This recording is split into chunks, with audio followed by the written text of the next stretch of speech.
এতদিন পর আমাদের কথা মনে পড়লো তোর? ভালো আছিস তুই?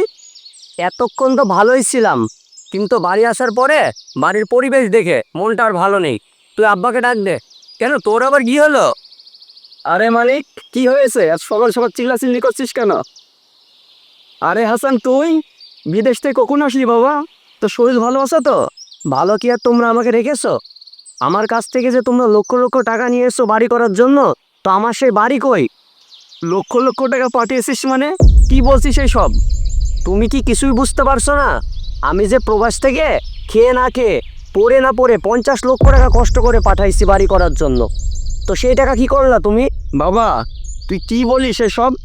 তুই 50 লক্ষ টাকা পাঠিয়েছিস মানে? কার কাছে পাঠিয়েছিস? আমি তো কিছুই বুঝলাম না। কার কাছে আবার? তোমার বৌমার মাধ্যমে তোমাদের কাছে টাকা পাঠিয়েছি। তাছাড়া প্রত্যেক মাসে তো তোমাদের জন্য তোমার বৌমার অ্যাকাউন্টে টাকা পাঠাইছি। বৌমার কাছে পাঠিয়েছিস?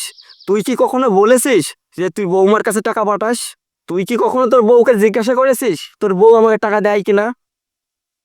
আচ্ছা আব্বা, আমি সারা পথ জার্নি করে এসেছি, আমার শরীর অনেক ক্লান্ত। আমি লাগেজটা ঘরে রেখে চলেন, হচ্ছে আমরা নদীর পাড়ে যেয়ে বসে পরামর্শ করি। আপনারা দাঁড়ান, আমি রেখে আসি।